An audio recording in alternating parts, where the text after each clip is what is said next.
Hello प्यारे बच्चों, आप सभी कैसे हैं। आज हम फिर से उपस्थित हैं एक नए टॉपिक को लेकर के, जो है क्रिया।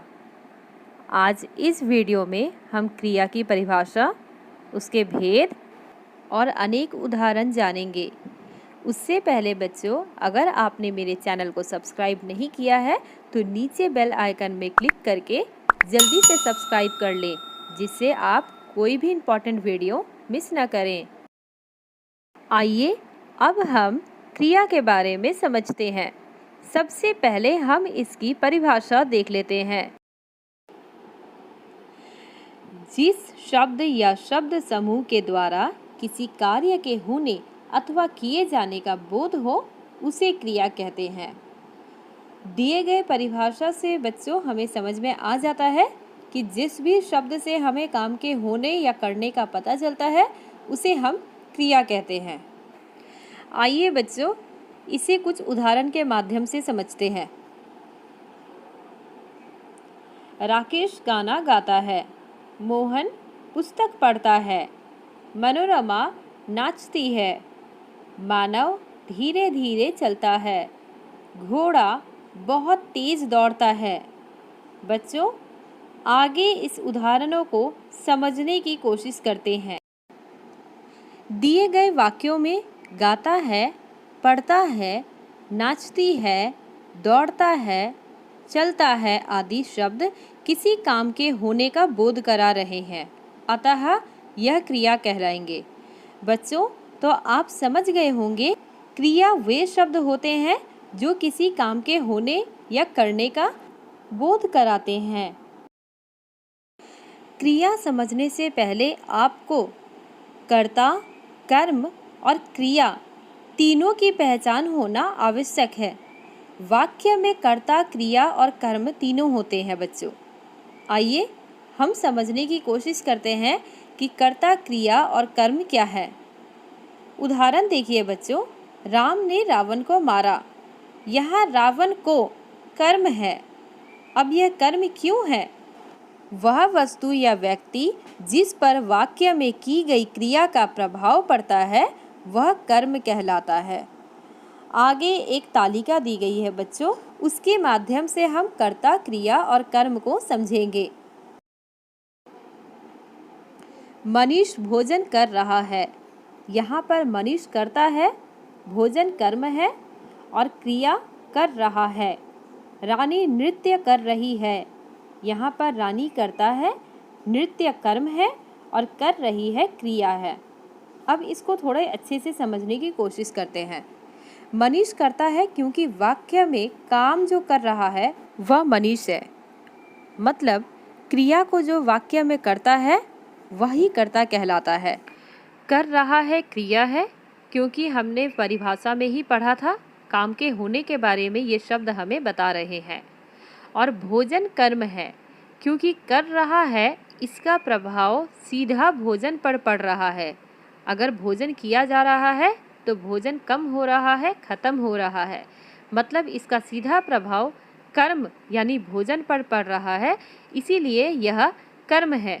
बच्चों, अगर आपको वाक्य देखकर समझ में नहीं आ रहा है कि यहाँ पर कर्म है या नहीं, तो आप प्रश्न पूछ सकते हैं, जैसे मनीष क्या कर रहा है? मनीष भोजन कर रहा है। जब हमें उत्तर मिल रहा है, मतलब वहाँ पे कर्म है। आप क्या और किसको प्रश्न पूछकर कर्म की पहचान कर सकते हैं। आइए अब हम धातु के बारे में भी जान लेते हैं। क्रिया के मूल रूप को धातु कहते हैं। तुम पढ़ो, वह पढ़ता है, वे पढ़ेंगे, तुमने पढ़ा। अब यह क्रिया का मूल रूप क्या होता है, आइए समझते हैं। धातु के साथ ना जोड़ने से क्रिया का सामान्य रूप बनता है, जैसे चल प्लस ना चलना, पी प्लस ना पीना, खा प्लस ना खाना। क्रिया का मूल रूप वह होता है जिससे बाकी के अलग अलग शब्द बनते हैं। जैसे यहाँ पर कर, पढ़ और लिख क्रिया का मूल रूप है, धातु है। इससे अलग अलग शब्द बने हैं, जैसे करना, करता, करेगा, करो। इसका मूल धातु कर है। कर से ही ये सारे शब्द निकले हैं बच्चों। आइए इसे और भी स्पष्ट रूप में समझने की कोशिश करते हैं। धातु क्रिया पढ़ प्लस ना, सामान्य क्रिया पढ़ना। धातु क्रिया बैठ प्लस ना, बैठना।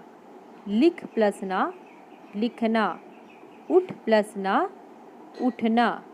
आपने देखा बच्चों किस प्रकार धातु क्रिया से सामान्य रूप में बनाने के लिए हम ना का प्रयोग करते हैं।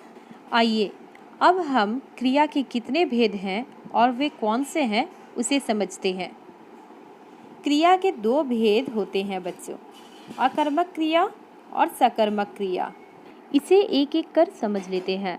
अकर्मक क्रिया, जिस क्रिया में कर्म नहीं होता उसे अकर्मक क्रिया कहते हैं। जैसे वह खेला, वह यहाँ पे कर्ता है, खेला यहाँ पे क्रिया है, यहाँ पे कर्म नहीं है। सकर्मक क्रिया, जिस क्रिया में कर्म होता है उसे सकर्मक क्रिया कहते हैं।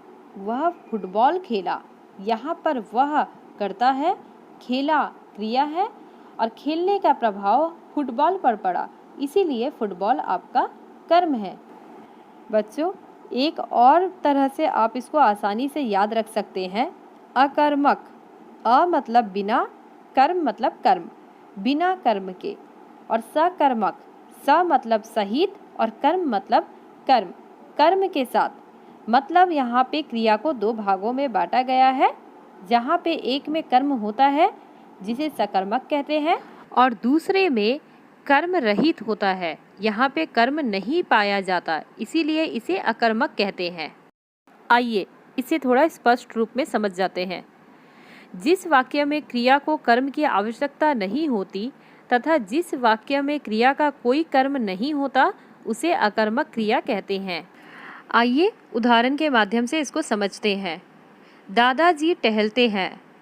बच्चों यहाँ पर दादाजी करता है, क्योंकि जो व्यक्ति कार्य को करता है वाक्य में वही कर्ता कहलाता है, और टहलते हैं क्रिया है, क्योंकि ये शब्द हमें काम के होने के बारे में बता रहे हैं। यहाँ पर कोई कर्म नहीं है बच्चों, इसीलिए यह अकर्मक क्रिया का उदाहरण है। पिताजी फिसल गए, यहाँ पर फिसल गए क्रिया है और पिताजी करता है, यहाँ पर भी कर्म नहीं है, इसीलिए यह अकर्मक क्रिया का उदाहरण है। आइए अब हम सकर्मक क्रिया के विषय में जान लेते हैं।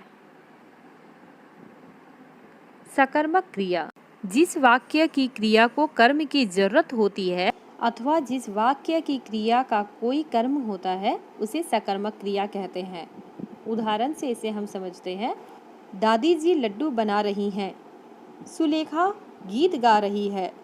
यहाँ पर आप देख सकते हैं बच्चों, दादी जी करता है क्योंकि यह कार्य को कर रही है, बना रही हैं क्रिया है क्योंकि यह काम के होने के बारे में हमें बता रहे हैं, और ये जो बनाने का कार्य हो रहा है इसका प्रभाव लड्डू पर पड़ रहा है, इसीलिए यहाँ पर सकर्मक क्रिया होगा। सीधा अर्थ है बच्चों, आपको वाक्य में देखना पड़ेगा कि क्रिया का प्रभाव क्या सीधा कर्ता पर पड़ रहा है या कर्म पर पड़ रहा है। अगर कर्म पर पड़ता है तो यह सकर्मक क्रिया होगा, अगर सीधा प्रभाव कर्ता पर पड़ता है तो यह अकर्मक क्रिया होगा। आइए कुछ और उदाहरण भी देख लेते हैं। मैं लेख लिखता हूँ, सुरेश मिठाई खाता है, मीरा फल लाती है, भंवरा फूलों का रस पीता है। बच्चों आप मुझे कमेंट बॉक्स में ज़रूर बताएं कि यहाँ पर मैं लेख लिखता हूँ, इसमें कर्ता, क्रिया और कर्म कौन से हैं। अकर्मक और सकर्मक पहचानने के लिए एक छोटे से नियम को याद रखना जरूरी है। यदि किसी वाक्य की क्रिया के साथ क्या, किसे और किसको प्रश्नवाचक शब्द जोड़कर प्रश्न पर कोई उत्तर ना मिले तो वह क्रिया अकर्मक क्रिया होती है, किंतु यदि उत्तर मिले तो वह सकर्मक क्रिया होती है। हवाई जहाज उड़ता है। हम प्रश्न लगाकर देख लेते हैं बच्चों, हवाई जहाज क्या उड़ता है। यहाँ पर ठीक से हमारा प्रश्न नहीं बन रहा और उत्तर हमारे सामने है कि हवाई जहाज उड़ता है, मतलब यह अकर्मक क्रिया होगी। बच्चा दूध पीता है, बच्चा क्या पीता है। यहाँ हमें उत्तर मिलता है बच्चा दूध पीता है, मतलब यह सकर्मक क्रिया है। अब बच्चों कई बार क्या होता है, वाक्य में दो कर्म भी होते हैं और एक कर्म भी होता है। इसके आधार पर सकर्मक क्रिया के दो भेद होते हैं, एक कर्मक क्रिया, द्विकर्मक क्रिया। अब हम एक एक करके दोनों के बारे में जान लेते हैं। एककर्मक क्रिया, जिस वाक्य की क्रिया का एक कर्म होता है उसे एककर्मक क्रिया कहते हैं। पुत्र ने दूध पिया। बच्चों, यहाँ पे दूध एक ही कर्म है क्योंकि पीने का प्रभाव सिर्फ दूध पर पड़ता है, इसीलिए यह एककर्मक क्रिया हुई। द्विकर्मक क्रिया, जिस वाक्य में क्रिया के दो कर्म होते हैं उसे द्विकर्मक क्रिया कहते हैं। दादाजी ने भिखारी को कपड़ा दिया। यहाँ पर दादाजी करता है क्योंकि ये कार्य को कर रहे हैं। दिया यहाँ पर क्रिया है और यह देने का प्रभाव कपड़े पर और भिखारी पर पड़ता है बच्चों, क्योंकि कपड़ा दिया, किसको दिया? भिखारी को दिया। क्या दिया? कपड़ा दिया। मतलब क्या और किसको लगा के जब हमने प्रश्न किया तो हमें दो उत्तर मिलते हैं, और जब हमें दो उत्तर मिलते हैं बच्चों तो यहाँ पे दो कर्म होने की संभावना होती है, मतलब यहाँ पर द्विकर्मक क्रिया होती है। आशा करती हूँ बच्चों आपको क्रिया बहुत अच्छे से समझ में आ गया होगा। अब क्रिया करने में आपको किसी तरह की असुविधा नहीं होगी। मैं अपना वीडियो समाप्त करती हूँ। मिलते हैं हम अपने अगले वीडियो में। धन्यवाद।